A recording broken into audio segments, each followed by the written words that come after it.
Chapter 1. I Leave Home. My name is Robinson. I am from England. I live in a town called York. My father is a good man. He wants me to live a quiet life. He wants me to stay safe. But I don't want that. I want to see the world. I want to go to sea. I want to travel far. My father says no. He says, "The sea is dangerous. Stay home. You will be happy here." I don't listen. My heart says go. I want more than quiet streets and safe work. One day I meet a friend. He is going on a ship. He says, "Come with me." Just one trip. I don't tell my parents. I say nothing to my mother. I say nothing to my father. I just leave. I feel excited. I feel free. The ship is big. The sky is blue. The wind is strong. I look at the sea and smile. This is my dream. But dreams can change. On the first night, the wind grows louder. The ship starts to shake. The sky turns dark. Rain falls hard. Waves hit the ship. The water comes over the side. I hold the rope tight. I feel fear in my chest. I want to go home. I think, why did I leave? But it's too late now. The storm stops. In the morning, the sun comes out. The sea is calm, but I am not calm. I feel lost inside. My friend laughs and says, "That was nothing. Real storms are worse." I try to smile, but my heart is heavy. The ship goes on. We reach a port in a new city. I think about going home. I want to write to my father, but I don't. I stay quiet. I tell myself, one more trip. I find a new ship. This one is bigger. The captain is kind. He teaches me about the sea. He says, "Watch the sky. Watch the wind. The sea has moods." I listen. I learn. I write in my small book. I write simple words. I write what I see, what I hear, what I feel. The sea teaches me every day. Then one day, something bad happens. A pirate ship finds us. Men with guns come on board. They take the ship. They take everything. They take me too. I am now a prisoner. They take me to a far land. I do not know the name. The people speak strange words. I do not understand. I miss home. I miss my father. I miss the safe streets of York. But I do not cry. I look for a way out. I wait. I watch. I plan. I work for a man by the sea. He owns boats. He gives me small jobs. I carry water. I clean fish. I learn their words. Slowly, I understand them. One day, he lets me go on a fishing boat. I smile. I say, "Thank you." But inside, I think, this is my chance. I look at the sea. I look at the boat. I think about freedom. I think about escape. I know I must act soon. I cannot stay here forever. I left home to see the world. But now, I just want to survive. The sea called me once. It gave me dreams. Now, it holds my hope. Chapter 2. I plan to escape. Every day I go to the sea. I work on the boats. I smile at the men. I say little. I stay quiet. But in my mind, I am not quiet.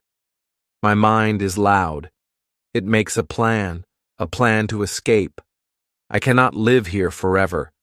I am a prisoner. I want to be free. I think about the sea. The sea took me from home. But now the sea is my only hope. The man I work for trusts me. He lets me go fishing. I go with two other men. One is a young boy. His name is Yuri. He is kind. He listens. He works hard. The other is a guard. He has a knife. He does not smile. But one day the man says, "Take the boat. Go fishing. Bring back many fish." I say yes. I hide my fear. This is the chance I was waiting for. We go out early. The sun is low. The sea is quiet. I sit in the boat and watch the land. It gets smaller and smaller. We go far. Then I take the boat in another direction. The guard looks at me. "Why this way?" he says. I smile. "More fish here," I lie. He does not know my plan. I wait for the right moment. When the guard looks down, I act fast. I take the wooden pole. I hit him hard. He falls. He does not move. Jury is afraid. He says, "What now?" I look at him. "Do you want to be free?" He nods. "Then help me," I say. We throw the guard into the sea, not to hurt him, just to leave him behind. He swims back to shore. Now we are alone. Just me, Jury, and the boat. We sail for many days. The sun burns our skin. The salt dries our lips. We drink little water. We eat dry fish.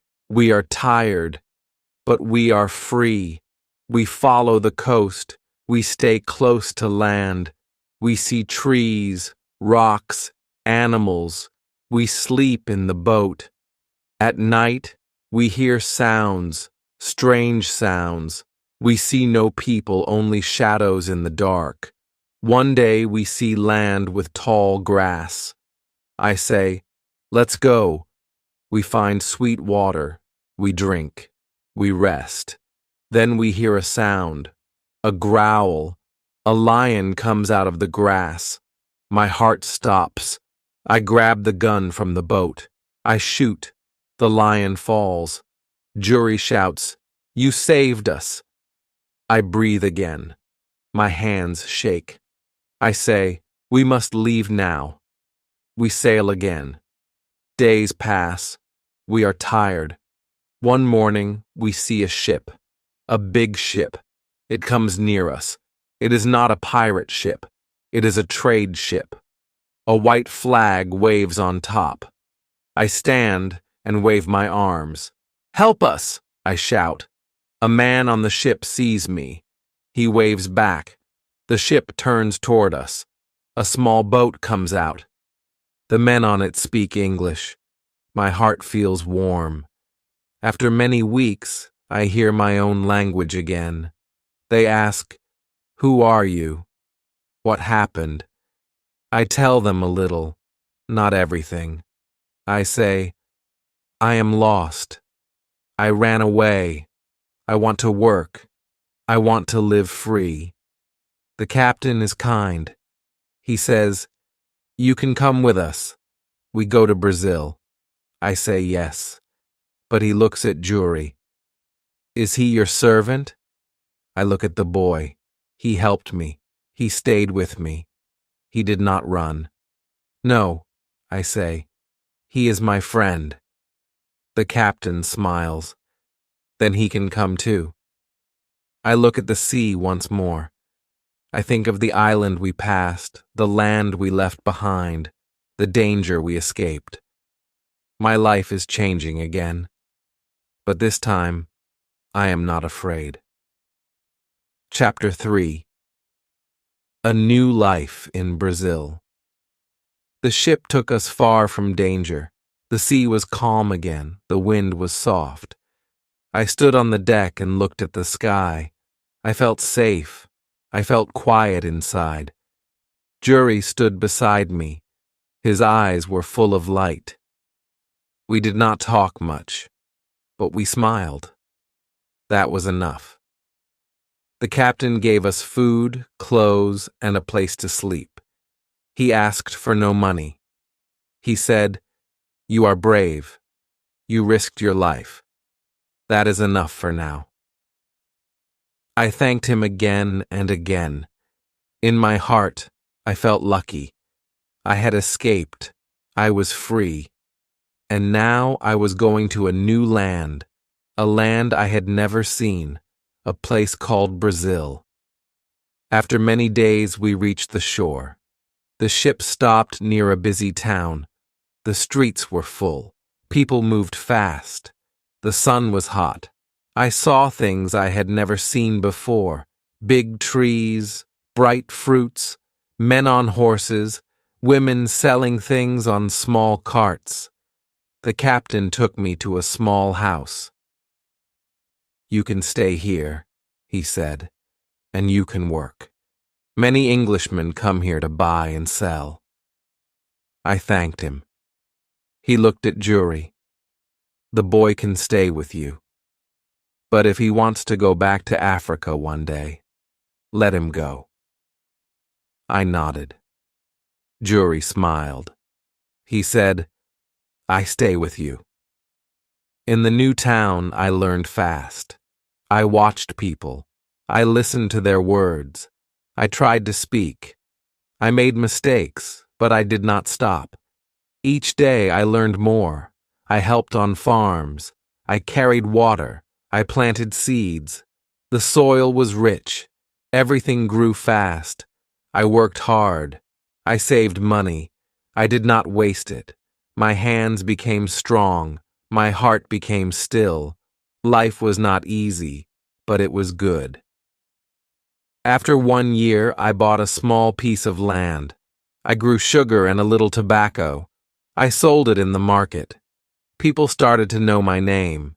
They said, "Robinson works hard. He is quiet, but smart." I felt proud, but deep inside, something still pulled me, a voice, a memory. The sea. It called me again. I tried to ignore it. I tried to say, "No, stay, be safe." But the sea does not forget, and I did not forget it either. One day I sat with some farmers. We drank tea. We talked about trade. One man said, "We need to send goods to Africa. We can sell things there and bring workers back." Another said, "We need a ship. We need someone brave to lead it." They looked at me. I said nothing, but I felt the sea move inside me again. I tried to sleep that night, but the sea came into my dreams. I saw ships. I saw waves. I saw a storm. I woke up sweating, but still I said yes. I sold part of my land. I gave Jury his freedom. I said, "You are free now. You stayed with me. You helped me. You are my friend. You can go where you want." He looked at me. He did not speak for a while. Then he said, "I will never forget you." We shook hands. Then he left. My heart felt heavy, but I knew it was the right thing. I joined the men and helped prepare the ship. We packed tools, clothes, food, and water. I felt strong again. I felt ready. But something deep inside whispered, "Be careful. The sea gives, but the sea also takes." We left Brazil on a quiet morning. The sky was clear. The sails were full. I stood on the ship and looked ahead.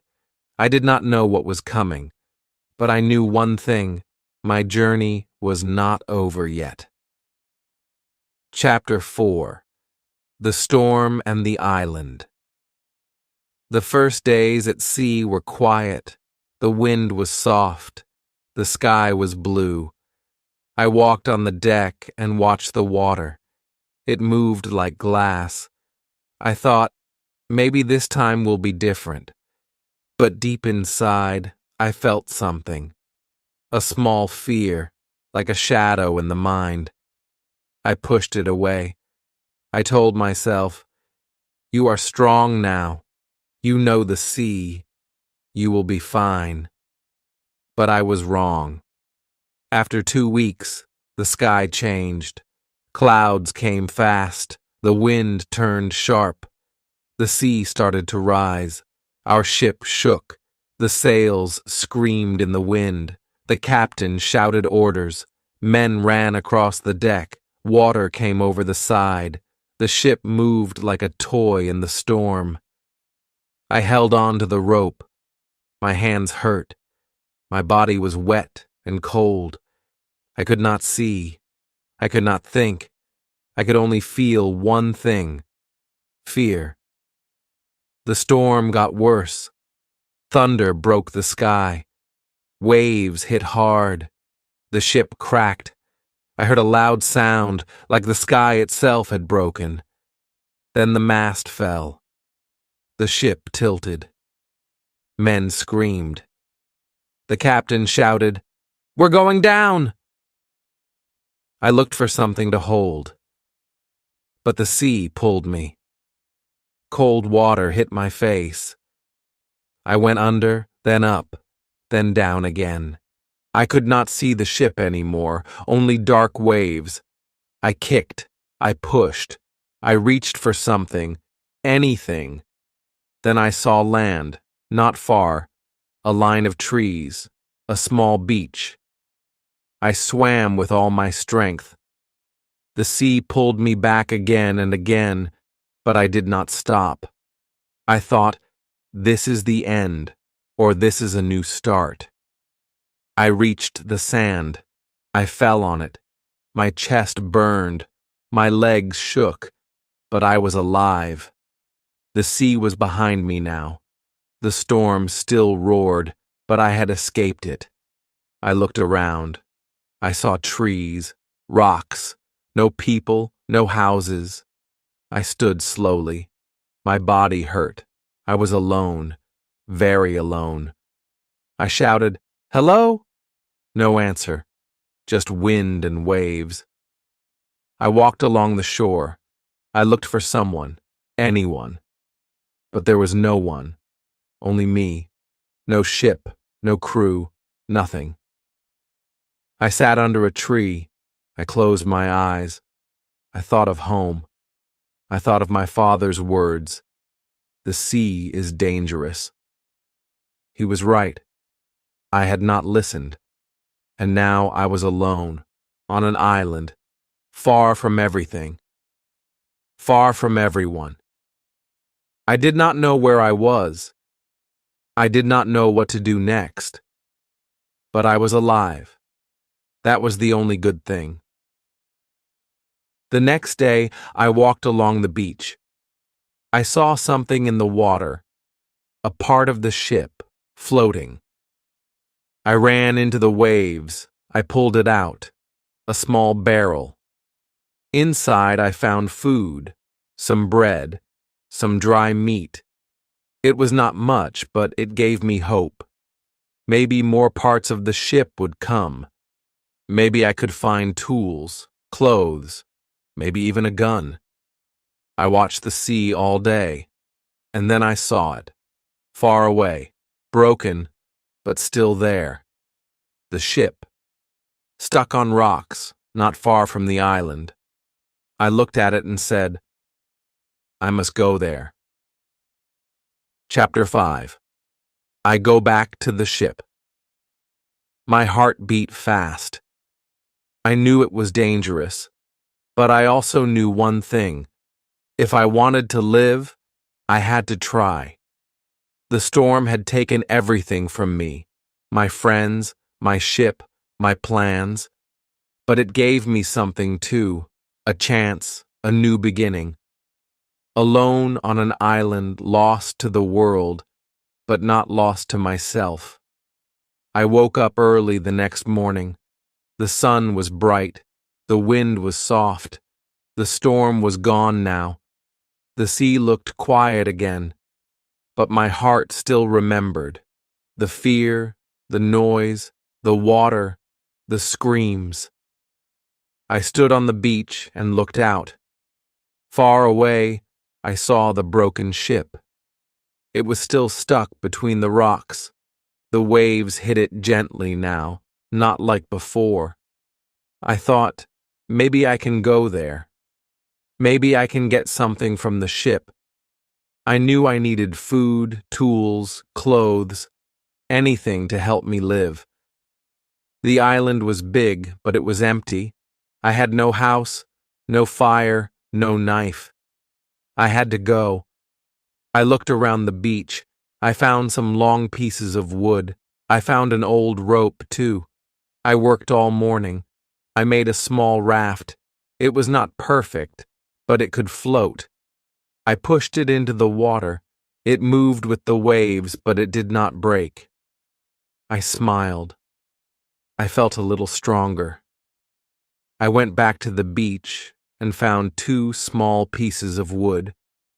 I used them like oars.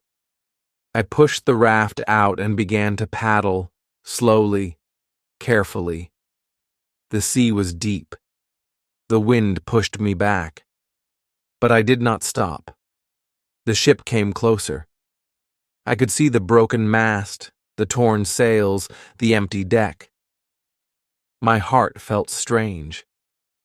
That ship had taken me across the world. It had also thrown me into the sea. Now it was quiet, like a dead body. I reached the side of the ship. I climbed up using a rope that still hung there. My hands shook, but I did not fall. I stood on the deck and looked around. Everything was broken, but some parts were still good. I went below deck. It was dark and wet, but I found things: food, tools, a hammer, a small axe, a knife. I found a box with clothes. They were dry. I smiled. I found 2 guns and a little gunpowder. I also found nails, string, and fishing lines. These things were gold to me now. I took everything I could carry. I put it all on the raft. The raft was heavy now. It moved slowly in the water. I got back on and started to paddle again. The way back was hard. The wind was strong. The raft moved left and right. I thought I would fall. I held tight to the rope. My arms were tired.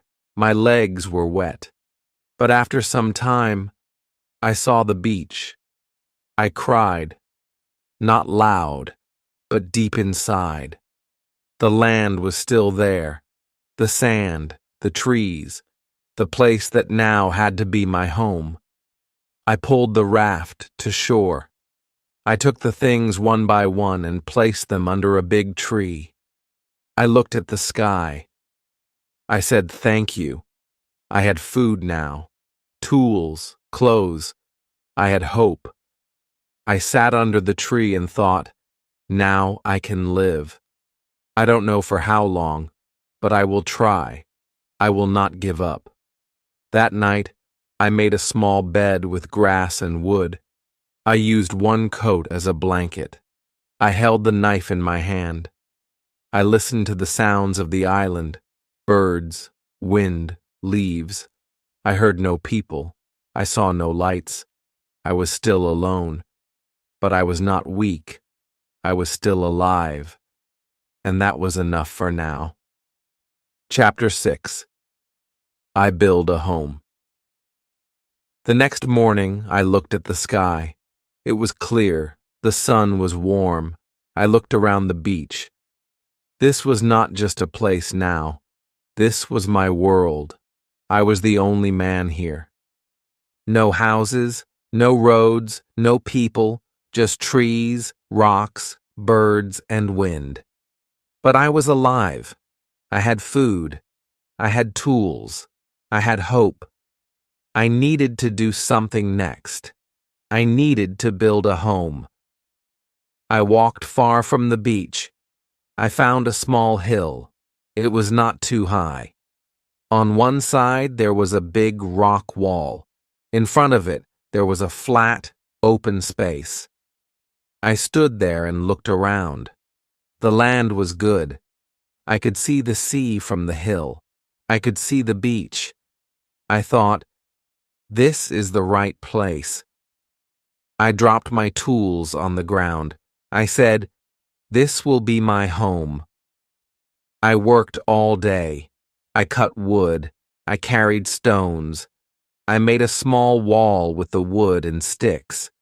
It was not strong, but it made me feel safe. I put my food inside. I covered it with leaves. I placed my clothes on a rock to dry. I looked at my work and smiled. It was not much, but it was something. My hands were tired. My feet hurt. But my heart was calm. The next few days, I worked more. I made a roof with grass and sticks. I made a door with old wood from the raft. I used nails from the ship. Every day I walked back to the ship to get more things. I took rope, tools, food, and small barrels. I filled one barrel with water. I filled another with dry bread. The ship was breaking more each day, but I used every part I could. I knew the sea would take it soon. After many days, the sky changed. Big clouds came. The wind was strong. Rain started to fall. I ran to my new home. Water came through the roof, but I stayed dry in the corner. I was glad I had worked fast. I sat on the floor, listening to the rain. I held my coat close. I thought of my father. I thought of home. But I did not cry. I was stronger now. The storm passed after one night. The next morning, the ship was gone. The sea was quiet again, but my heart felt sad. That ship was my last tie to the world. Now it was under the water. I made a small table. I placed my book on it. I began to write. I wanted to remember each day. I wrote the date. I wrote what I did. I wrote what I felt. My words were simple, but they helped me.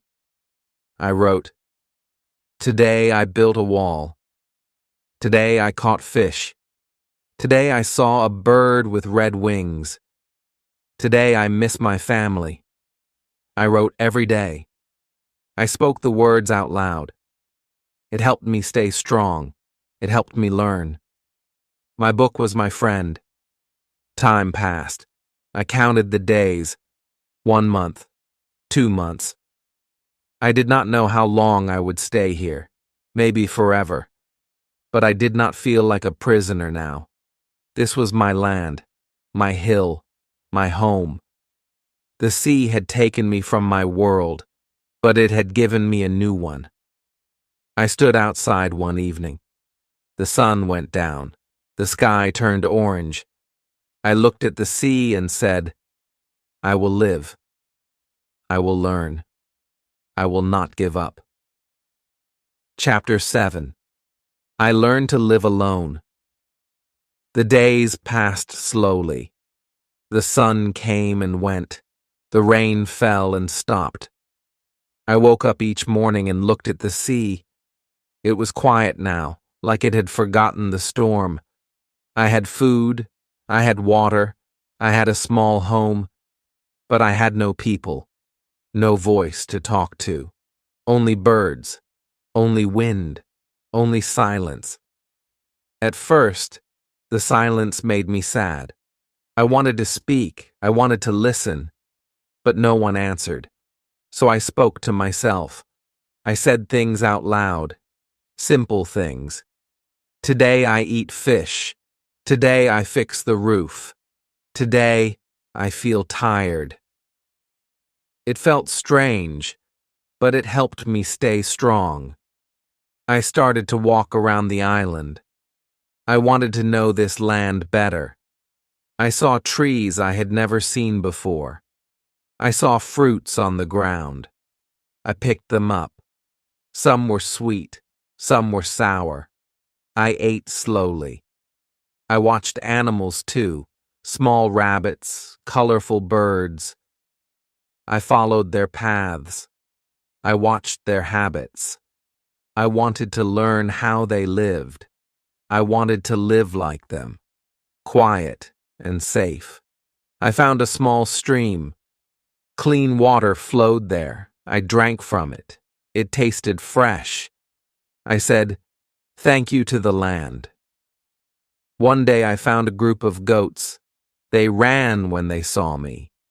They were fast. I could not catch them, but I had an idea. I would build a trap. I used rope and wood. I worked for many days.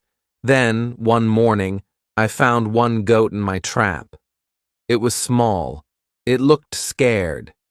I did not hurt it. I fed it. I gave it water. Slowly, it trusted me. I tied it near my home.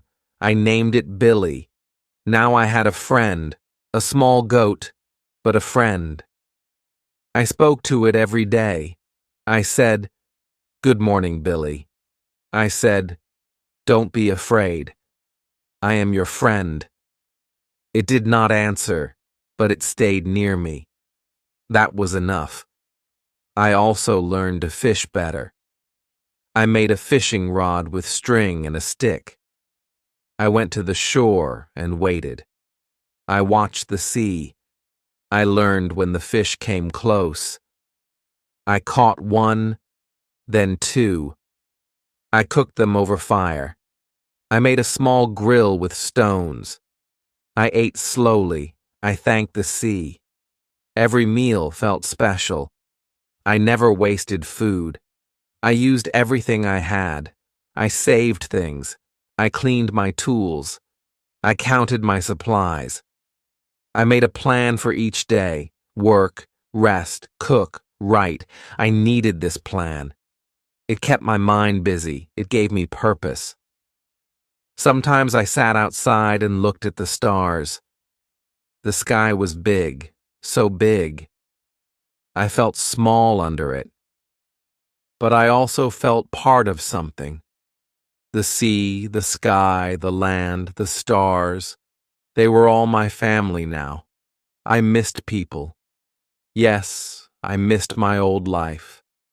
But I was learning something new.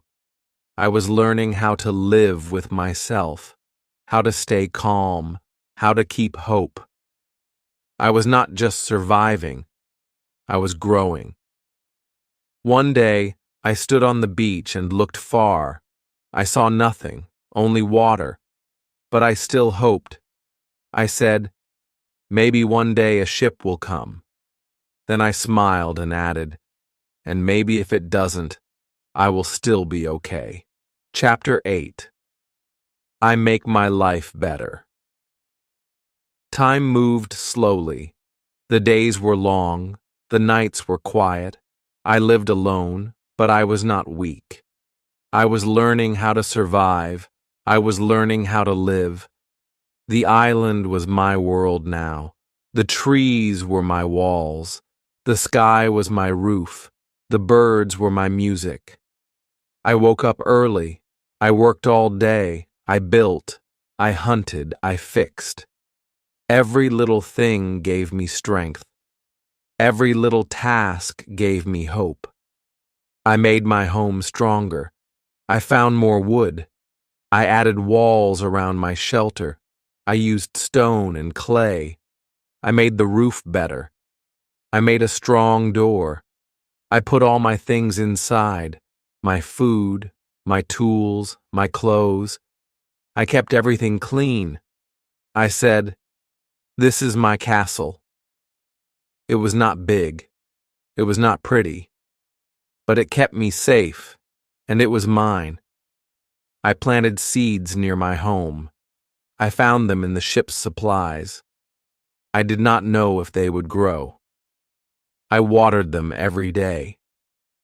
I waited. After many weeks, I saw green leaves. I cried when I saw them, not because they were just plants, but because they were life. They were a sign that I was doing something right. I made a small garden. I worked in it with care. I felt proud. My goat Billy stayed near me. I built a small fence for him. Later, I caught another goat, then one more. I made a little farm. I gave them names. I spoke to them. They listened. Maybe they didn't understand, but I felt heard. I felt less alone. I made milk from them. I boiled it. I drank it slowly. It tasted sweet and warm. I thanked the goats every day. I said, "You are my friends." Thank you. I also made a calendar. I took a piece of wood. Each day, I cut one line on it, a small mark. Day by day, I counted time. 1 month, 2 months, 6 months, 1 year. I was still here, still alive, still learning. I looked at my own face in the water. My beard was long, my hair was wild, but my eyes were calm. My face had changed, but my heart was steady now. Some nights, I sat near my fire. I looked at the flames. I thought about my father, about York, about the life I left.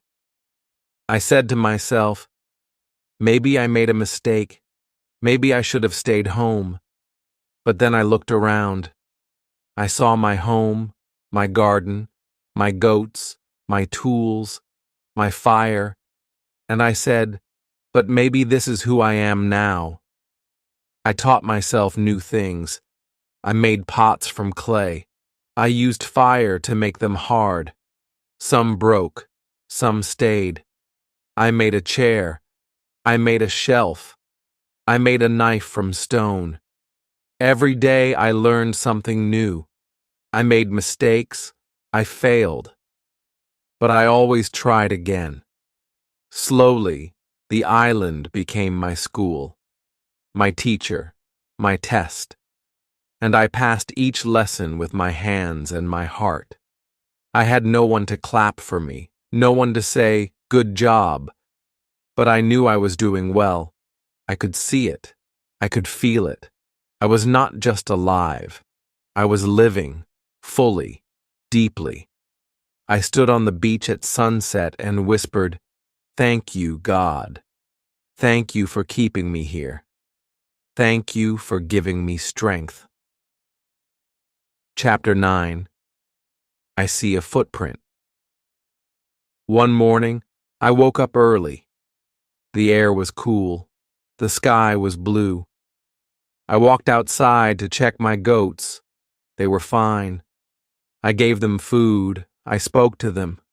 They followed me around. I smiled. Then I walked down to the beach. I often walked there in the morning. It helped me think. It helped me feel calm. I listened to the waves. I watched the birds. I walked slowly across the sand. But this morning was different. I saw something on the ground. It stopped me. My heart jumped. I bent down. I looked again. I did not believe my eyes. It was clear. It was deep. It was real. A footprint. One single footprint in the sand. Not mine, not from my foot. Someone else had been here. I stood up and looked around. I saw no one. I called out, "Hello!" No voice came back, only the wind. I ran to the trees. I looked behind rocks. I ran back to the beach. Nothing, no sound, no shadow, no face, but the footprint was still there, big, fresh, close to my home. I felt cold, not from the wind, but from fear. I had lived here alone for so long. I thought no one else was on this island. I had felt safe. Now I was afraid again. I ran back to my house. I locked the door. I sat inside. My heart beat fast. My hands were shaking. Who was it? A man, a group, a friend, a stranger. I did not know. That night, I could not sleep. I sat with my gun near me. I listened to every sound, every small crack, every bird cry. I thought, what if they come? What if they are near now? The silence felt heavy. My eyes stayed open. I waited for light. The next day, I made a plan. I walked slowly back to the beach. I looked for more footprints. I found none. Just that one, alone. Like a warning, like a sign. I looked at it again and then covered it with sand. I did not want to see it anymore. I wanted to forget, but I could not. For many days I stayed near my house. I worked quietly. I moved carefully. I cooked with less smoke. I hid my tools. I built a second wall around my shelter. I made it taller. I made it stronger. I dug a hole and made a secret place under the ground. I put my food there, my gun, my powder, my journal, everything important. If someone came, I would be ready. But still, no one came. The island was quiet again. But now, it was a different kind of quiet. Before, the quiet felt safe. Now, it felt dark, like someone was watching. I looked behind me more. I listened harder. Even the birds seemed quieter now. Some nights I dreamed of faces I did not know. I saw fire. I saw people on boats. I saw them walking through the trees. I woke up sweating, my breath fast. I told myself, maybe the footprint was old. Maybe they are gone. But I didn't believe it. Something had changed. I could feel it. Chapter 10. I watched the island. I could not forget the footprint. Day after day, it stayed in my mind. I kept asking, who is here? Where did they go? Will they return? The island no longer felt safe. I did not walk far now. I stayed near my house. I watched the trees. I listened to every sound. I cooked with small fires. I spoke to no one. Even the birds and goats seemed quieter. It felt like something was hiding, just out of sight. One morning I climbed the highest hill. I took my telescope with me. I sat behind a rock. I looked out over the island. I saw the beach, the trees, and the sea. For hours I watched. Nothing moved, no people, no boats, only wind in the trees. But I could not rest. I came back every morning. I watched the island like a guard. I waited. I was always waiting now. Then one day, I saw something new. Far on the other side of the island, I saw smoke, a small fire, not from trees, not from lightning, a human fire. Someone was there. My hands began to shake. I held the glass tight. I looked again. Still smoke. No faces. But that was enough. I ran back to my home. I locked the door. I sat with my gun. My heart beat like a drum. That night I thought many things. Should I run? Should I hide? Should I try to talk to them? But I was afraid. I did not know if they were good or bad. Maybe they were pirates. Maybe wild men. Maybe they would hurt me. I thought of my father again. His soft voice. The sea is danger. Stay home. But it was too late now. I had walked far from home, and now danger had followed me. The next day, I climbed the hill again. The smoke was gone. The trees were still. The land looked the same, but it wasn't. Now I knew the truth. I was not alone. There were others somewhere, moving in the same trees I once walked through with peace. I made my house stronger. I added more wood, more stone. I made secret paths. I made traps. I hid food in more places. I slept in a new spot each night, sometimes outside, sometimes in the hole. I became like an animal, quiet, watching, waiting. Days passed like this. Weeks. I saw no one, but I still felt them. Then something strange happened. I walked to the far beach one morning. I saw something in the sand, broken wood, rope, a paddle, all old and wet. A boat had been here. Not mine, a different one. Maybe a small group came, maybe one man, maybe many. I saw new footprints near the boat. Then I saw bones, many bones, and a fire pit. I covered my mouth. My stomach turned. I knew now these men were not just visitors. They were cannibals. They had killed someone here. I ran back. I cried alone. I did not sleep that night. I did not eat much. I felt sick. The island was not just wild. It was cruel. I had to be careful. I had to be smart. I had to stay alive. And deep in my heart, one new thought grew. I must not only survive, I must be ready. Chapter 11. I make a secret cave. After seeing the bones on the beach, I could not sleep well. My dreams were full of fear. I saw strange faces. I heard screams in the dark. I woke up shaking. I sat near the fire and held my gun. I looked at the trees. I listened to the wind. I said to myself, I am not safe. I must hide better. I must protect myself. The walls around my home were strong, but I needed more than walls. I needed a place no one could find, a secret place, a place deep inside the land. So, I started digging near the big rock behind my house. It was hard work. The sun was hot. The ground was dry. My hands hurt. My back ached. But I did not stop. I worked every day, bit by bit. I made a small cave. Inside the cave, it was cool and dark.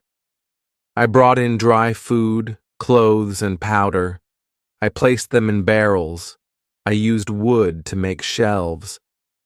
I lit a small candle. The cave became my new room. I made a secret door from tree branches. From outside, no one could see it, not even from up close. Now, I felt safer. If the men came again, I would hide here. They would not find me, not in this cave. I also changed my life outside. I walked less. I stayed close to home. I watched the beach from far away. I climbed hills but stayed low. I made no noise. I made no smoke. I cooked only at night. I moved like a shadow, quiet, fast, careful. Even my goats had to move to a new place. I made a second field for them. I built it deep in the trees, hidden from the beach. I did not want fire. I did not want sound. I did not want anyone to know I lived here. Sometimes, I sat in the cave and spoke to myself. How long will I live like this? I asked. Will they come back? Will they find me? Will I die on this island? The silence answered me, but the silence gave no promise. So I prayed. I closed my eyes and said, God, help me stay strong. Help me not to fear. I wrote everything in my journal. I wrote with simple words. Today, I built a door. Today, I moved the food. Today, I heard birds but no voices.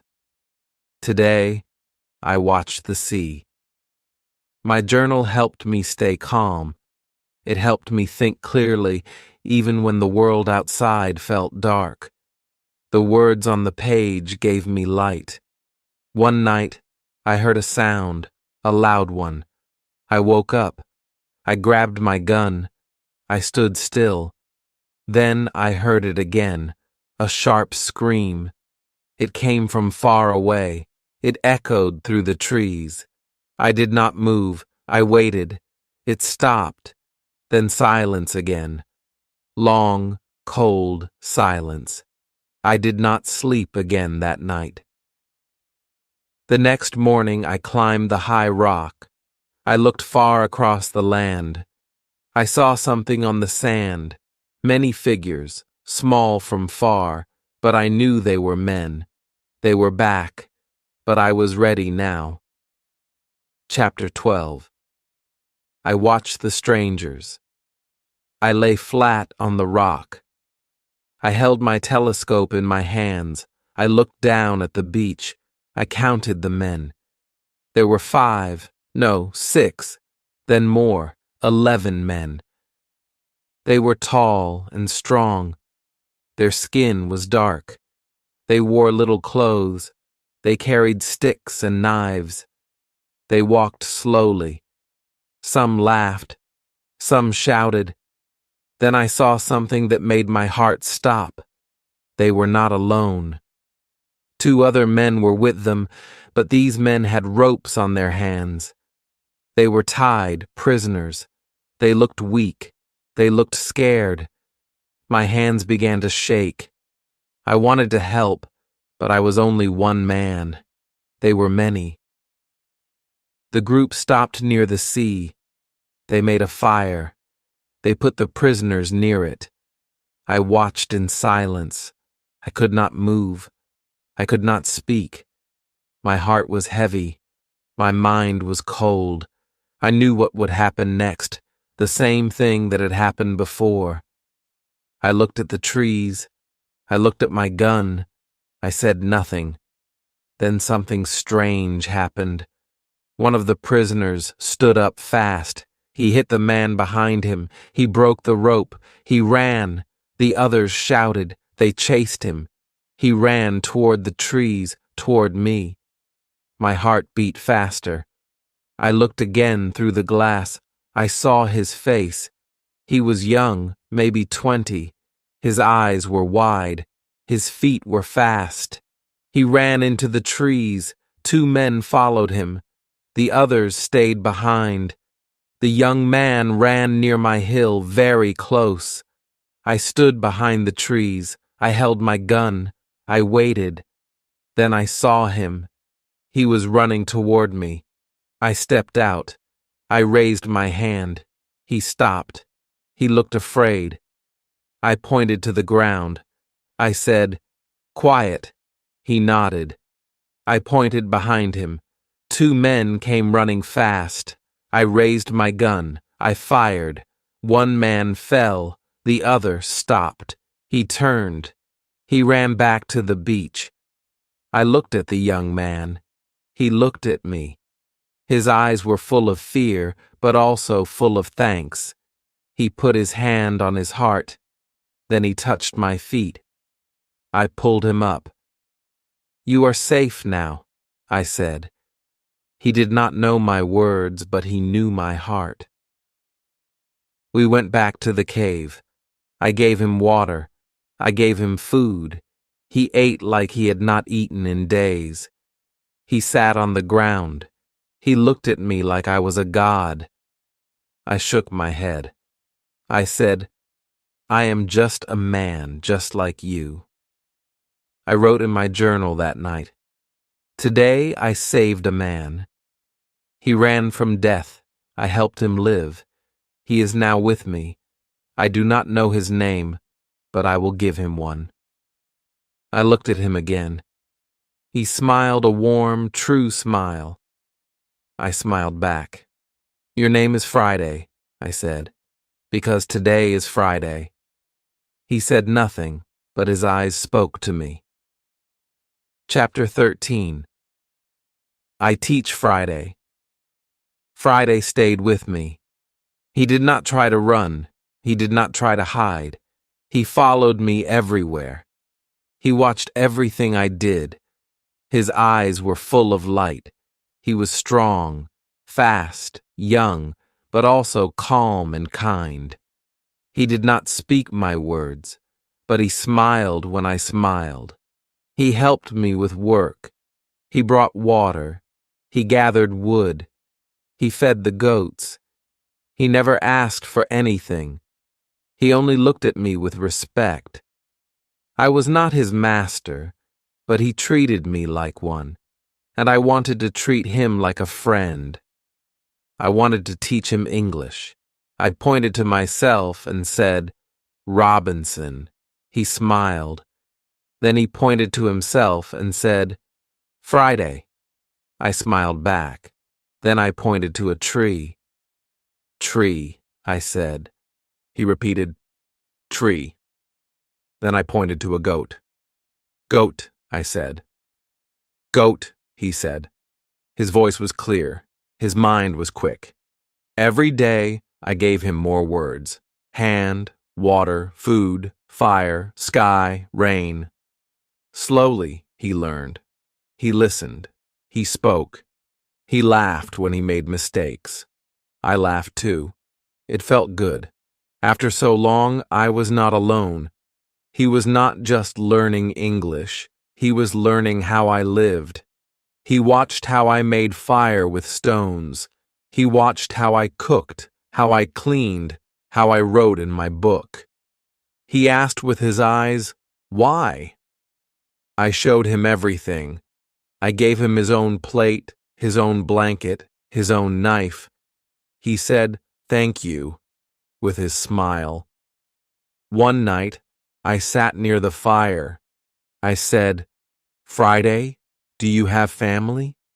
He looked at me. His face changed. He looked sad. He said, "Far, far place." Then he pointed to the sea. He said, "Many men, bad men, eat men." I understood. His people were not safe. He was taken. He was hurt. He ran to live just like me. I said, "No bad men here. You are safe."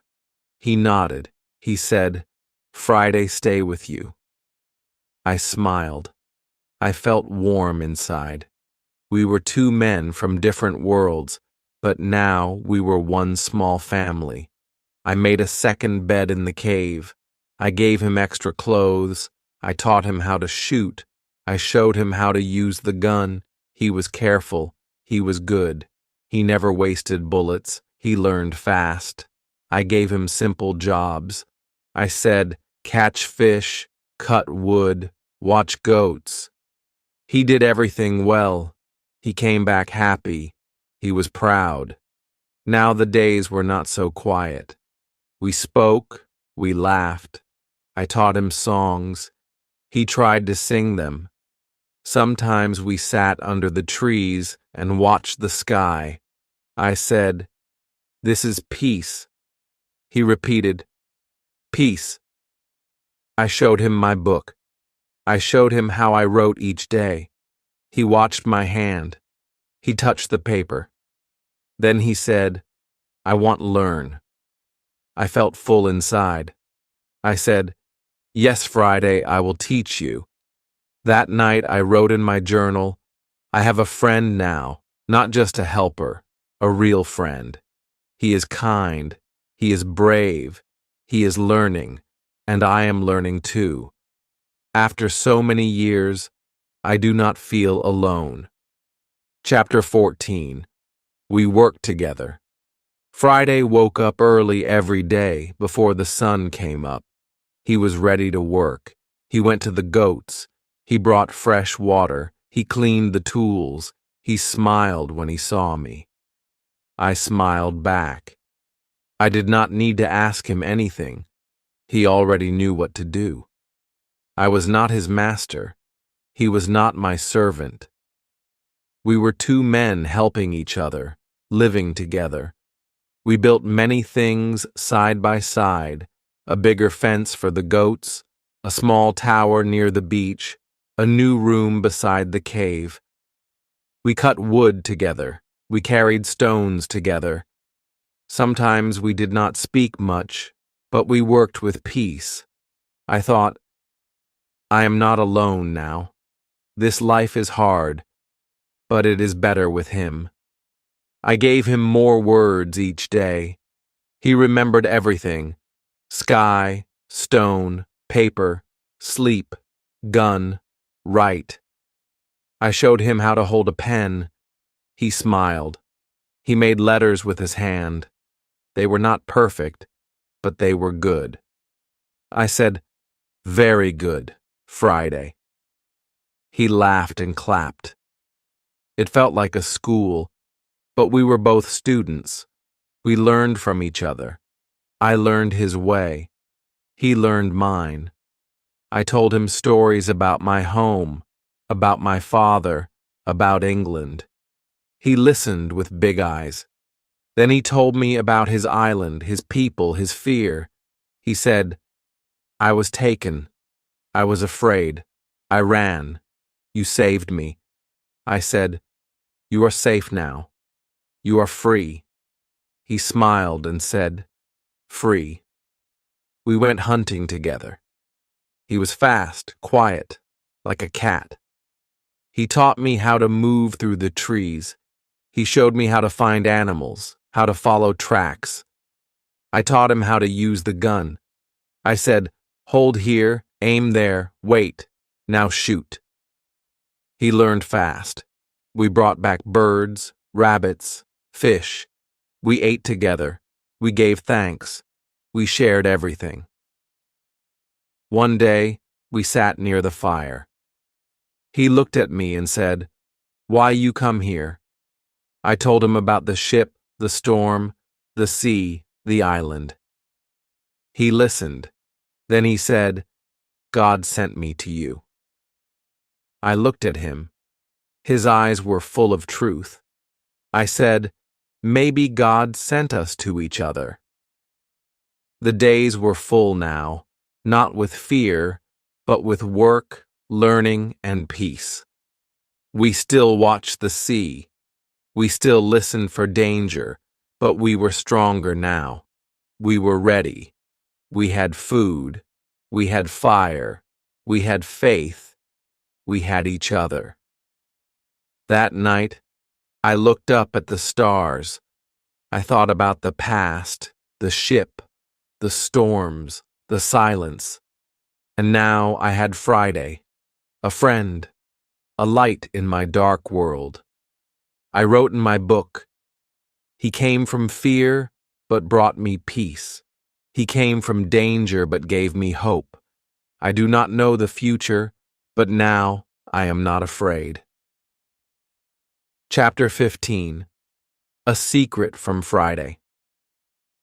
One evening we sat under the trees. The fire was small, the stars were bright. Friday looked quiet. His face was thinking. I asked, "What is in your mind?" He looked at me, then looked down. After some time he said, "I know this island." I was surprised. "You've been here before?" I asked. He nodded slowly. "Yes, long time ago. I came with bad men. They kill, they eat, they leave. I was afraid." I listened closely. My heart beat faster. This was not just an island to him, it was a memory. He pointed to the south, far side. He said, "That way they come. Sometimes they come, sometimes they don't, but they know this place." I felt cold inside. So it was true. This island was not empty. Sometimes terrible men came here. They brought prisoners. They made fires. They left bones. I looked at the trees. I thought about the footprint again. I thought about the screams I once heard. They were real. I asked him, "Will they come again?" Friday looked at me. His eyes were full of fear. "Yes," he said, "one day, maybe soon." I stood up. I walked back and forth. My mind was loud. "What should I do?" I said. "Should we hide? Should we run?" But deep inside I knew something. I could not run anymore. I had lived too long in fear. I had a home now. I had a friend. I had a life. I would not give it up so easily. "Friday," I said, "if they come, will you help me fight?" He stood up. He looked strong. He said, "Yes, I help you. You saved me. I fight with you." I placed my hand on his shoulder. I said, "Then we are brothers now." The next day, we made a plan. We went to the south side of the island. We moved slowly. We hid behind rocks. We stayed low in the trees. After some time, we saw it. Ashes, bones, pieces of rope. The men had been there not long ago, maybe 2 or 3 days. I felt sick, but I stayed strong. Friday looked calm. "They will come back," he said. "This place is not safe." We returned home. We built higher walls. We made new traps. We hid more food in the cave. We cleaned our guns. We made sharp sticks. We chose hiding spots in the trees. I said, "We will watch every day from morning to night." Friday said, "We be ready." My hands worked fast. My heart was quiet but hard like stone. That night, I could not sleep. I sat near the cave and watched the stars. I held my gun. I listened to the wind. I remembered the time I was alone. That time was over. Now I had a friend, a partner, someone who trusted me, someone I could trust. The island had changed again. First, it gave me fear. Then it gave me peace.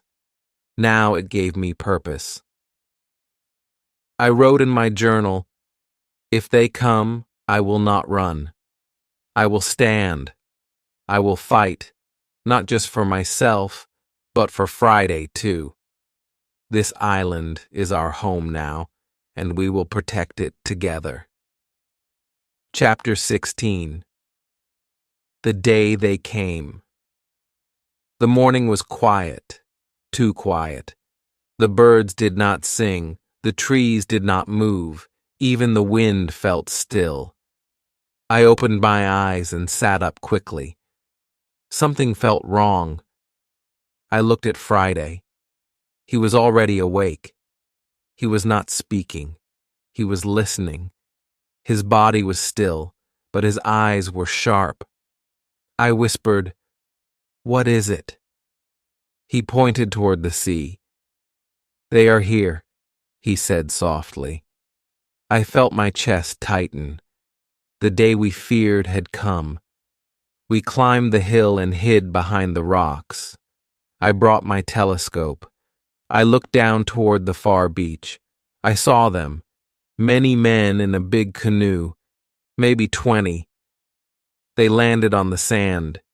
They jumped out laughing and shouting. I counted them, 18, strong and wild. They had long sticks and knives, and they had prisoners again, 3 men, tied, weak, lost. My hands began to shake. I had never fought so many men. I looked at Friday. He was calm. His face was hard. He said, "Now we fight." I nodded. I did not want to fight, but we had no choice. If we waited, the prisoners would die, and maybe one day we would be next. We had to stop them. I said, We save the prisoners, but we must be smart. We must be fast. We took our guns. We took our knives. We moved through the trees, step by step, slow, quiet, careful. We stayed low. We waited behind thick bushes. We watched the men dance and shout. 2 of them stood near a prisoner. 1 raised a knife. The man on the ground cried. That was it. I stood up, I aimed, I fired. The man with the knife fell. Friday fired next. The second man fell. The others turned. They screamed. They looked into the trees. They saw us. I shouted, "Run!" We ran down fast. Friday was faster than me. We shot again. 2 more men fell. The rest were afraid. They did not know how many of us there were. They ran to their boat. We chased them, but we did not kill them all. We let them run. We wanted to save the prisoners, not kill every man. The beach was quiet now. The fire was still burning. I walked to the prisoners. They were tied with ropes. They looked up at me with fear. I cut the ropes quickly. I said, "You are free." 1 man fell into my arms. He cried. Another man hugged Friday. The 3rd man looked weak. He could not speak, but he took my hand and kissed it. We helped them walk. We gave them water. We gave them food. 1 man began to speak slowly. His English was broken, but I understood. He said, "Thank you. We thought we would die. You saved us." Friday looked at me and said, "You strong." I smiled. "No," I said. "We are strong together." That night we made a big fire near the cave. We all sat around it. The 3 men slept close to the fire. They were safe now. Friday sat beside me. He said, "They will come again." I nodded. "Yes, but now they know we are not afraid." I looked at the stars. I thought of the man I once was, alone, afraid, lost. Now I was different. I was still on the island, but I had a friend, I had a purpose, and now I had saved lives. I wrote in my journal, "Today I fought not for myself, but for others. I am not just living now. I am standing for something, for peace, for hope, for life." Chapter 17.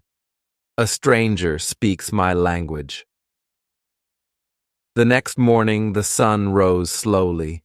The sea looked calm again, but my mind was still full of thoughts.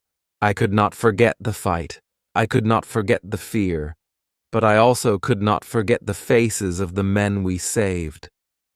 They were alive now, and they were safe. I looked at them as they sat near the fire. They were eating slowly. They were quiet. Their eyes were still afraid, but they looked at me with thanks. Deep thanks, the kind that does not need many words. I walked toward them. I sat down. I smiled. One of the men looked at me closely. He said something. His words were not clear at first. I listened again. Then I understood. He was speaking English. I was shocked. I said, "Do you speak English?" His face lit up. "Yes," he said, "a little." My heart jumped. I had not heard English from a stranger in many, many years. My voice almost broke. "Who are you?" I asked. "Where are you from?" He said, "I am from Spain. I was on a ship. We were lost. My friends were taken. I ran. I was caught, then brought here by these men. I listened to every word. It felt like a dream. Someone from the outside world. Someone who knew the sea. Someone like me. I said, "You are free now. You can stay with us." He looked at me with soft eyes. "You saved my life," he said. "I will follow you. I will help you." I called Friday. I introduced him to the man. Friday smiled. The man smiled back. They shook hands. I said, "Now we are three, stronger than before." The man told us more. His name was Pedro. He was kind. He was smart. He helped the other two men who were still weak. He cooked for them. He cleaned their cuts. He told them they were safe. He gave them peace. I watched him. I thought, this man brings healing. Maybe he was sent to us for a reason. Days passed. The men became stronger. They helped us with work. They brought fruit. They cut wood. They carried water. One of them made jokes. The other sang small songs. At night, the cave was full of new sounds now, human sounds, happy sounds. It was no longer a place of hiding. It was a home. One night, we all sat by the fire. Pedro looked at me and said, "You have lived here many years. You built all this alone?" I nodded. "Yes, alone for a long time, but not anymore." I looked at Friday. I looked at the others. Now I have friends. Pedro said, "Maybe one day we can leave this island together." I looked at the stars. For the first time, that idea felt real. Not just a dream, not just a hope, but a plan. I wrote in my journal that night, "I am not the same man who washed up on this island. I was lost. I was broken. I was alone. Now I have a reason to wake up each day. I have friends. I have strength. And maybe, just maybe, I have a future." Chapter 18. We build a boat. Every day now felt full of voices, full of footsteps, full of life. No longer was I just one man walking on sand. I heard Friday's laugh. I heard Pedro's stories. I heard the other two men singing. In the morning, my island was still quiet, but not lonely. The trees still stood tall, but now we stood with them. The sky was still wide, but now our dreams were wider. One evening, after dinner, Pedro came to me. His face was calm but serious.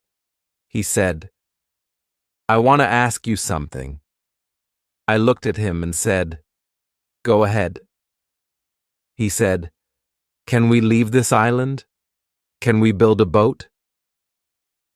I stayed quiet for a moment. My eyes looked at the sea, so wide, so deep. Then I looked at the men, all healthy now, all strong, all ready. "I think we can," I said. The next day, we went to the forest.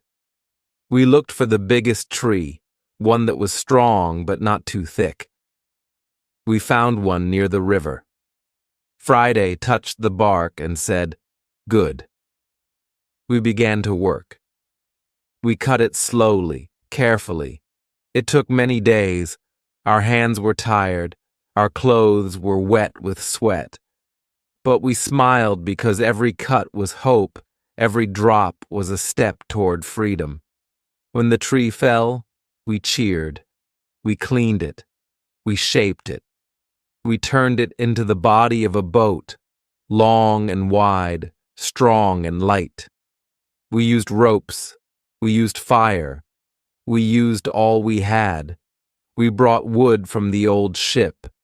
We found cloth to make a small sail. We worked every day. We ate together. We slept under the stars, and the boat began to look like a real boat, a boat that could ride the sea. One night, I sat alone. I thought of England. I thought of my father. His soft voice came back to me. "The sea is danger," he had said. But now, the sea was also a chance, a road back, a door home. My heart was full of feeling. I missed my home, but I also loved this island. It had changed me. It had made me strong. It had given me Friday. It had shown me who I really was. When the boat was ready, we pushed it to the river. It floated. It moved. We laughed. We jumped in. It was strong. It was fast. It was real. "Now we just need a good day," Pedro said. "A clear sky, a soft wind." "Yes," Friday said, "but I will come back one day." I said, "Maybe I will never forget this place." That night I wrote in my journal, "We made a boat, not with many tools, not with great skill, but with hope, with hands, with hearts. We are not running away. We are sailing toward a new life. This island will always be part of me, but now it is time to begin again." Chapter 19. A ship appears. The boat was ready. It stood in the water like a sleeping bird, strong, silent, waiting. Every day we checked the sky. We watched the wind. We packed food. We packed water. We made small bags with powder and bullets. We said little, but we all felt the same. Something was coming, a new chapter, a new life. Then one afternoon, everything changed. Friday came running from the beach. His face was full of shock. He shouted, "Ship! Ship!" I stood up quickly. My hands shook. "Are you sure?" I asked. He nodded fast. "Big ship. White sails. Not far." We ran to the high hill. I took my telescope. I looked out to the sea, and there it was. A real ship. Not a dream. Not a broken one. A full, tall ship with flags. It moved slowly toward the island. My heart beat fast. I could not speak. Pedro came beside me. "It's English," he said. "Look at the flag." I looked again. It was true. An English ship. My country. My people. After so many years. But something felt wrong. The ship stopped far from the beach. A small boat came out. 6 men rowed to shore. I watched them. They pulled 2 men out. Their hands were tied. One was in fine clothes, a captain maybe. The other looked weak. Both were prisoners. More men followed. They had guns. I felt cold. I said, "This is not good." Pedro said, "They are not here to help. They want to harm." I looked at Friday. He said, "We stopped them. We moved fast. We took our guns. We hid in the trees. We waited. The men tied the prisoners to a tree. They shouted. They laughed. One man hit the captain. I felt anger inside me. I raised my gun. Then I gave the signal. We fired. One man fell. The other screamed. We ran out and shouted, "Drop your guns!" They looked shocked. They saw 4 men, strong and ready. They ran. 2 were caught. The rest ran to the boat. "We freed the prisoners," I said. The captain looked at me with wide eyes. "Who are you?" he asked. I said, "A man who knows this island better than you." He smiled. He cried. He held my hand. "You saved me," he said. "I was left by my own men. They wanted to take the ship." I said, "You will take it back." He nodded. "With your help." We made a new plan. That night we sailed to the big ship in our own boat. Quiet, fast. The bad men were sleeping. We climbed up. We took control. There was no big fight. The captain stood tall again. The ship was his now, and soon it would be ours too. The next morning, the sun rose. The sky was gold. The sea was soft. The ship was ready. The captain said, "We will take you home." I looked at Friday. He looked at the island. We were quiet for a long time. Then I said, "Goodbye, island. You taught me how to live. You gave me pain. You gave me peace. You gave me a new heart." Friday said, "I come with you, but one day I return." I smiled, "And I will never forget you." The ship moved slowly away.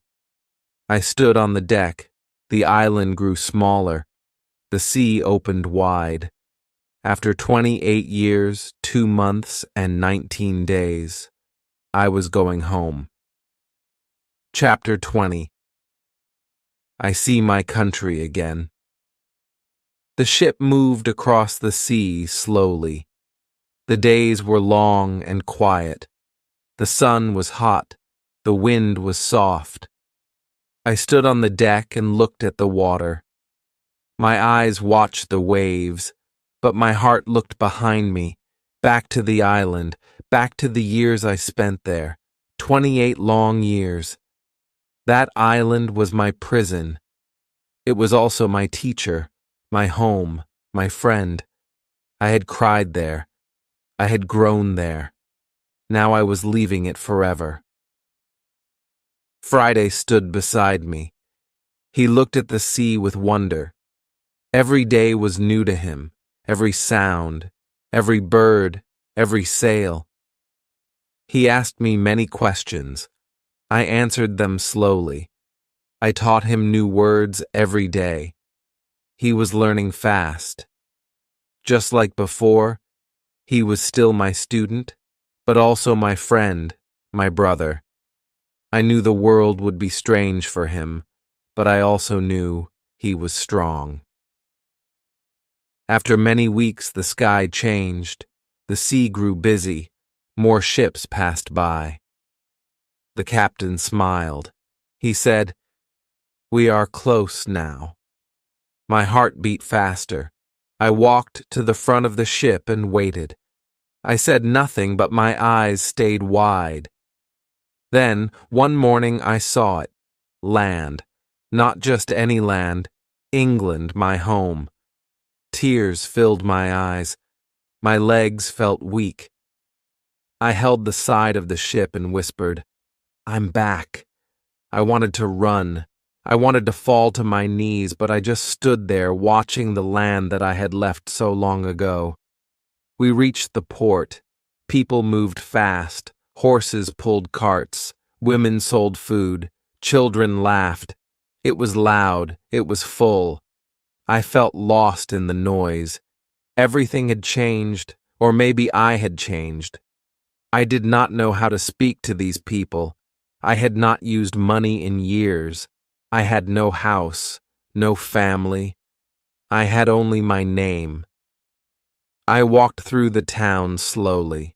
Friday stayed close. He looked nervous. So did I. I asked about York, my hometown. I paid a man to take us there. It was far. The roads were cold.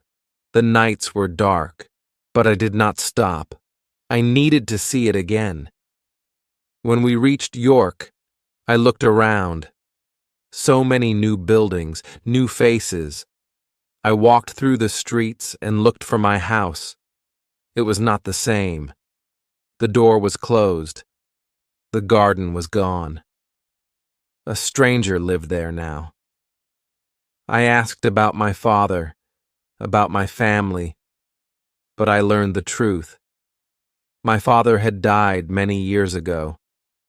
My mother, too. My brothers had left the city. I stood on the street in silence, my eyes full of tears. I was home, but I had no one. Friday touched my shoulder. He said softly, "I stay with you." I looked at him and smiled. "Yes," I said, "we are home now, together." That night, I sat in a small room and wrote in my book. I went to sea as a young man. I was foolish. I was wild. I lost everything. Then I found an island. I found pain. I found strength. I found myself. Now I am back.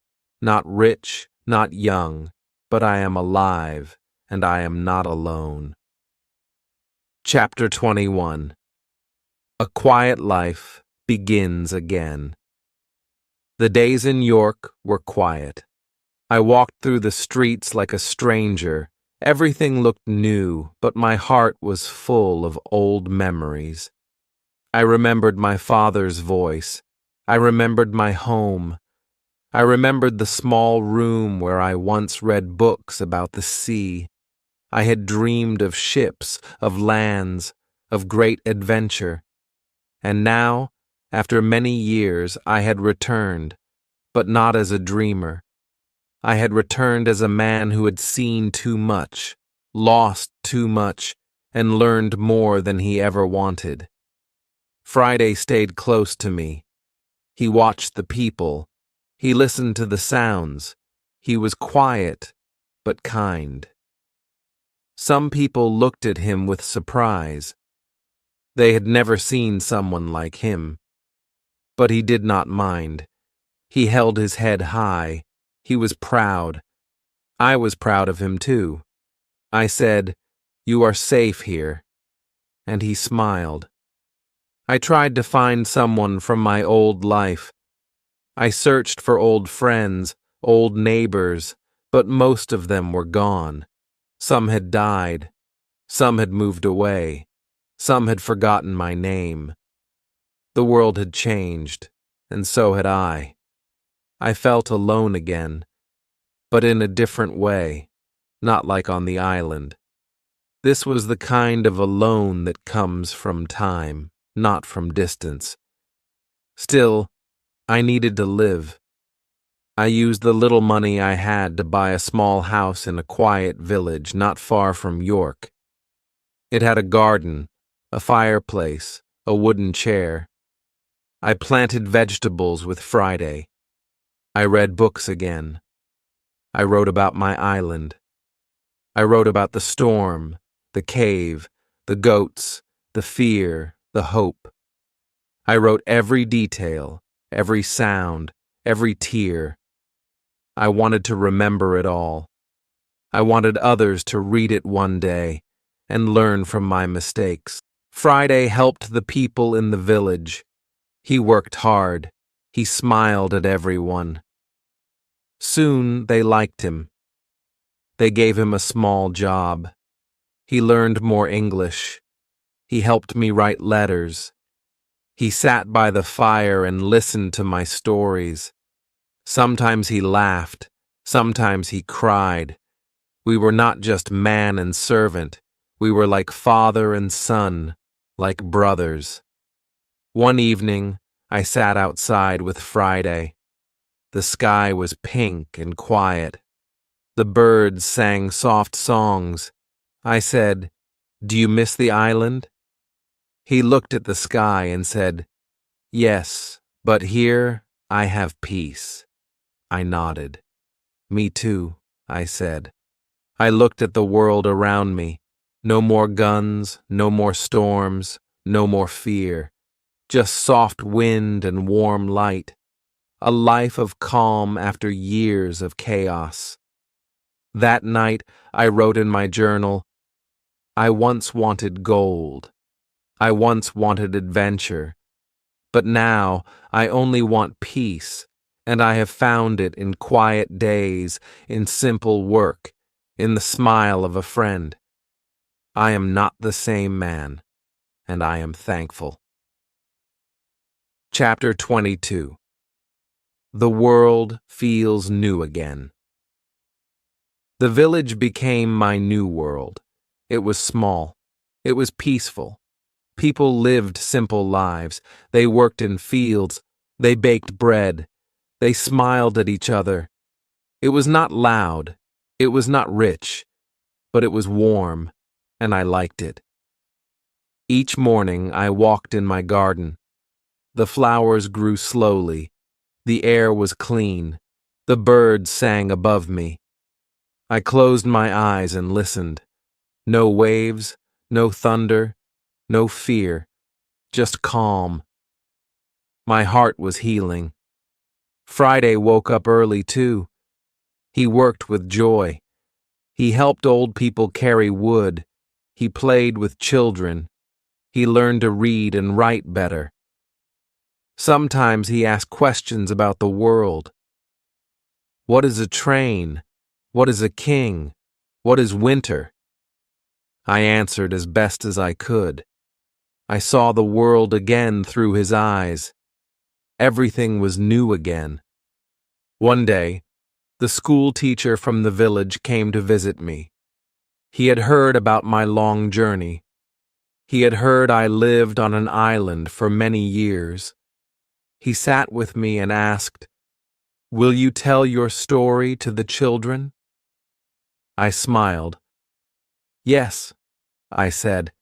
"They must learn what I learned, that the world is not always kind. But if you stay strong, it can become beautiful again." So, I went to the small school. I stood in front of young faces. I told them about the sea, the storm, the island, the fear, the fire, the goats, the book, Friday. I told them everything. Their eyes were wide, their mouths stayed open. One boy said, "You were brave." I smiled and said, "I was scared, but I did not stop. That is enough." After that day, the children came to visit often. They asked more questions. They wanted to see my tools, my journal, the map I had drawn. I showed them. I told them, "You do not need to go far to learn. You only need to open your eyes and your heart." As time passed, I wrote more pages in my journal, but now they were not full of pain. They were full of thanks.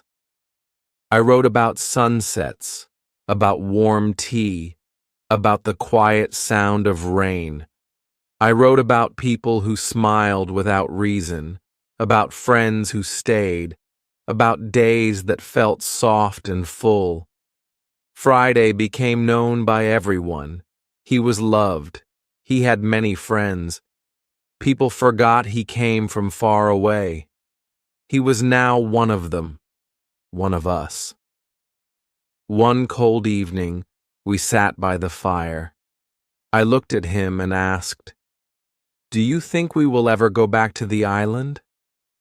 He thought for a moment and then said, "No." That island was the place we had to survive. This place is the place we were meant to live.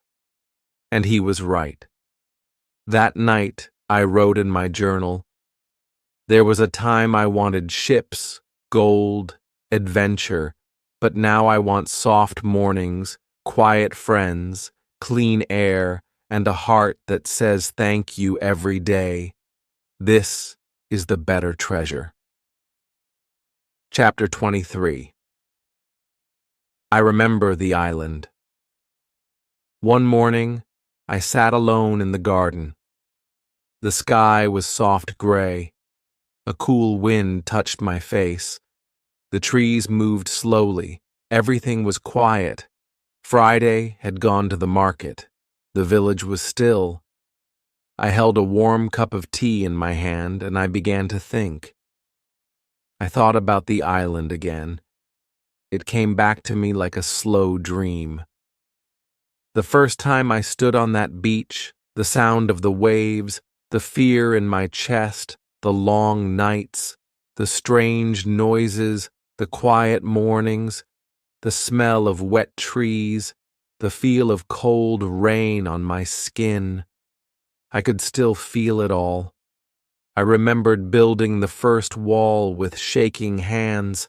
I remembered counting my food, marking the days, catching the first goat, digging the cave, watching the sea with empty hope. I remembered crying alone, and then I remembered finding strength inside me. Then came the better memories, the fire I made with my own hands, the garden I planted, the first fish I caught, the small words I spoke out loud to myself just to hear a voice, and then Friday, the day I saw his face, the moment I saved him, the first time he called me master, the first time I said, "No, friend." His smile, his heart, his laugh, his courage.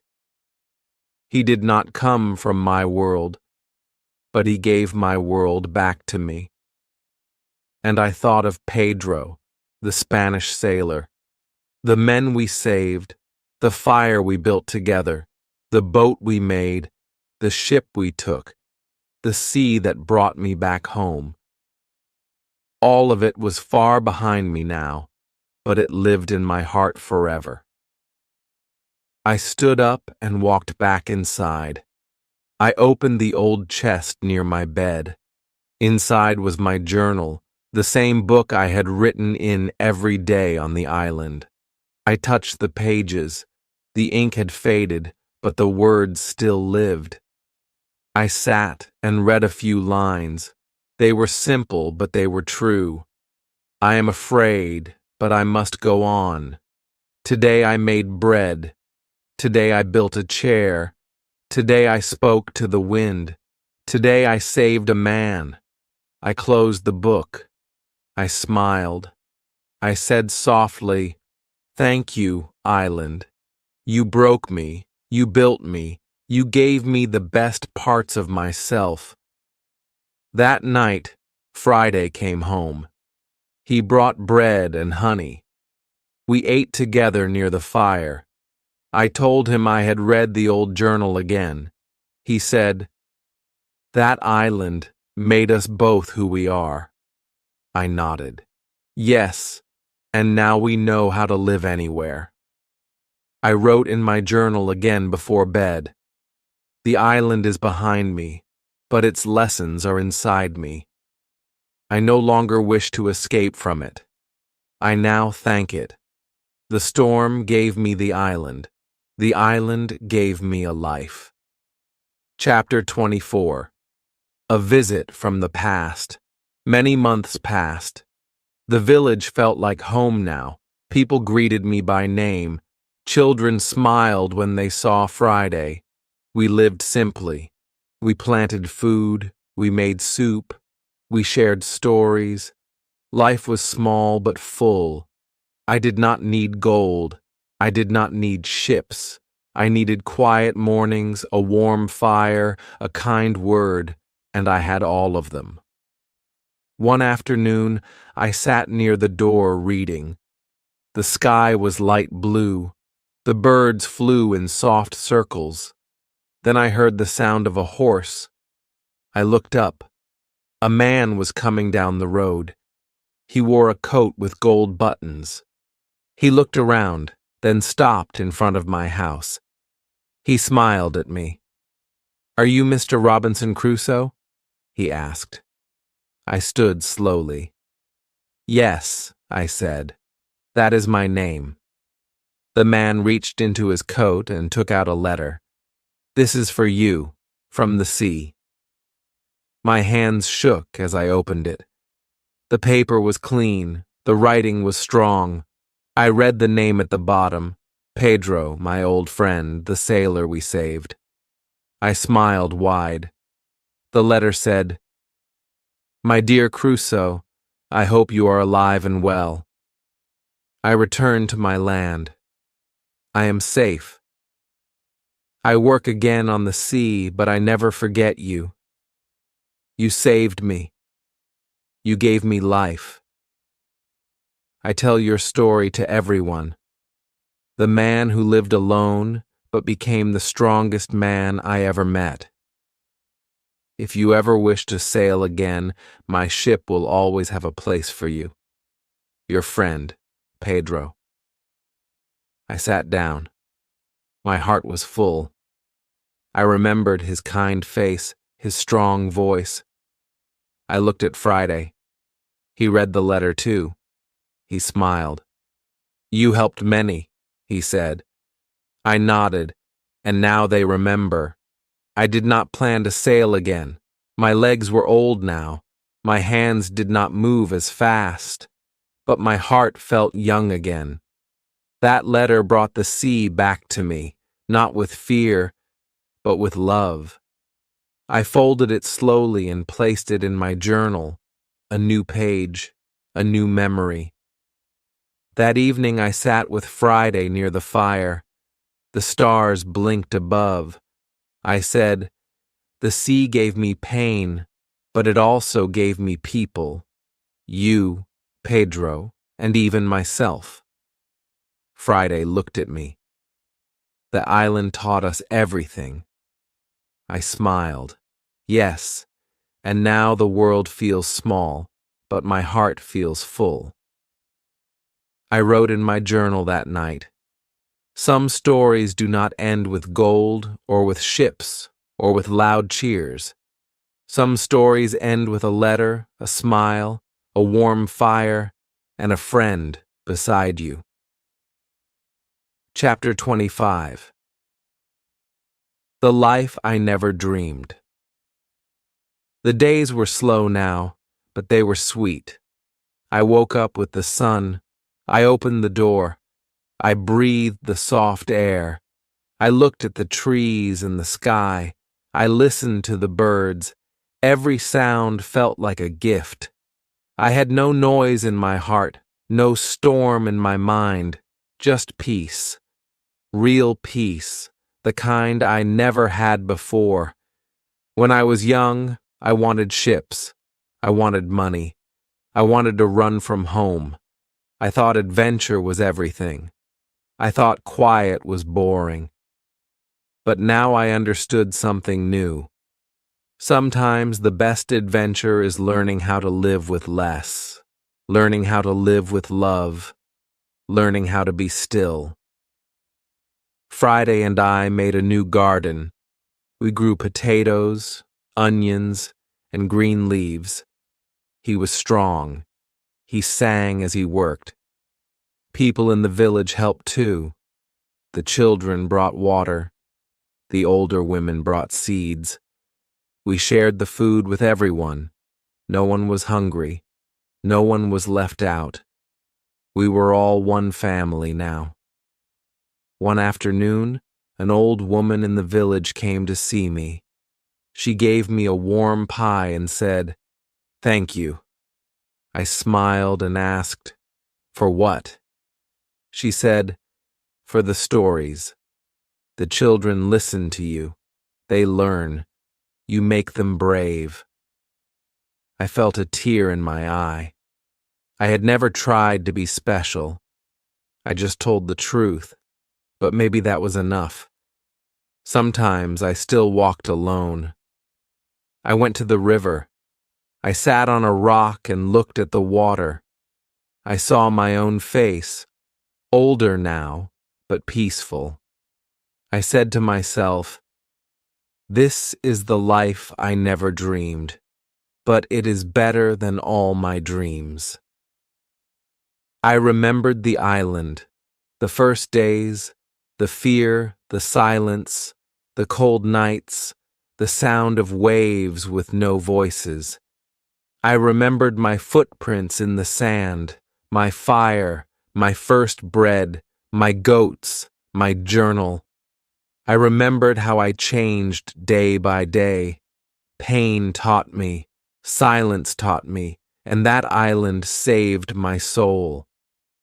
That night, I wrote again in my book, the same book I had used all those years ago, the same old pages. My writing was slower now, but my heart was full. I do not need to go far anymore. I do not need the sea. I do not need ships. I need only this: a warm bed, a good friend, a kind word, and a thankful heart. This is enough. Friday read my words. He nodded. Yes, he said, very good words. I laughed softly. You have good words now, too. He smiled. I learn from you, I said, and I learn from you. We sat by the fire in silence, but it was not empty. It was full, full of years, full of memories, full of quiet joy. Chapter 26. I Teach, I Learn. Life in the village moved slowly, like a quiet river. Nothing rushed, nothing shouted. Every day felt soft like morning light. I no longer counted the days. I no longer watched the sky for ships. I just lived. I just breathed. And that was enough. People came to visit me often now. They sat in my garden. They asked questions. What was the island like? Were you afraid? How did you survive? I answered kindly. I spoke in short words. I wanted them to understand, not just the story, but the lesson. That fear does not win when we stay calm. That we do not need much to live. That silence can teach if we listen. The children loved Friday. They followed him in the fields. They helped him plant seeds. He showed them how to fish, how to climb trees, how to walk quietly in the forest. He told them about the stars. He told them how to find water in dry land. They listened to him more than they listened to anyone. He became their teacher, and I became proud. One boy came to me with a small book. He said, I want to write like you. I smiled. I gave him a pen. I said, write about what you see, what you feel, what you learn. That day, I saw him sitting under a tree, writing slowly. It made me happy. I thought, maybe this is my work now. Not to travel, not to fight, but to plant small seeds of wisdom in young hearts. Sometimes Friday and I walked in the hills. We said little. We just watched the wind move the grass. I asked him once, do you miss the island? He said, I miss the trees, the birds, the sea, but not the fear. Not the lonely days. I said, me too. We visited the church every week. We sat in the back. I closed my eyes and gave thanks, not for gold, not for big things, but for the quiet life I had now.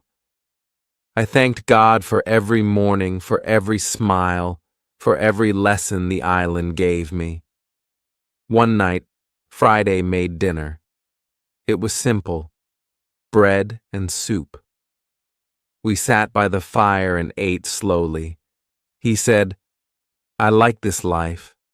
No pain, no guns, no bad men. I nodded. This is the best part of the story, I said. The part with no fear, the part where we just live. That night, I opened my journal again, the old one. I turned to a fresh page. I once wanted more. I once chased danger. But now I teach, I learn. I grow small flowers in my garden. I watch young minds open like the sky. I smile at quiet things. And that is enough. I am at peace. I closed the book. I looked at the fire. It burned gently, just like my heart now. Chapter 27. The Man I Have Become. The wind outside was soft, the sky was light blue. I sat on a wooden chair with my book in my hand. The sun touched my face through the small window. It was a quiet morning, like many others, but something felt special. Something inside me was still and full. I had not thought about the island for many days. I had not dreamed of storms, of waves, of fire. Now I dreamed of gardens, of children running through grass, of Friday laughing, of warm soup on cold nights. I no longer lived with fear. I lived with thanks. I looked at my hands. They were not as strong as before. My fingers were slower, my steps were softer, but my heart was lighter and my mind was calm. I once feared time, now I welcomed it. I once chased the world, now I enjoyed each simple day. Friday came in with a basket of fresh fruit. Apples, he said with a smile. The tree gave many today. I looked at the red fruit. I remembered planting that tree. It was small back then, thin, weak, but I had given it water Sunday time, and now it gave sweet fruit, just like my life. We ate together. We said little, but we smiled often. That was our way now. Not too many words, just soft peace between us. I told him, "One day you will teach others. You will tell your story too." He nodded. "But this is still my favorite chapter," he said, "the one with quiet days." Later, I walked through the village. People waved at me. Some called me teacher, others called me captain, a few simply said friend.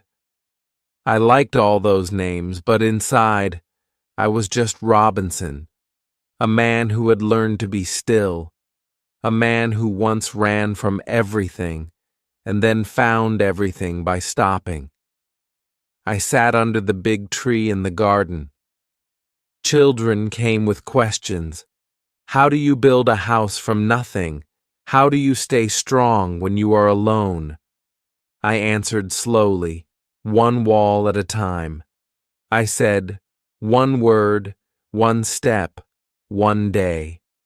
They listened, their eyes wide. I saw myself in them, young, full of dreams, not knowing the cost of them yet. That night, I lit a candle. I opened my journal again. The pages were old now, some torn, some stained, but they were beautiful to me. I once wanted the sea. Now, I want the soil. I once lived in fear. Now I live in grace. I once had no one. Now I have friends, smiles, and peace. I once was only Robinson. Now I am something more. I looked at the candle. It burned gently, like a soft heart, like the light of a life well lived.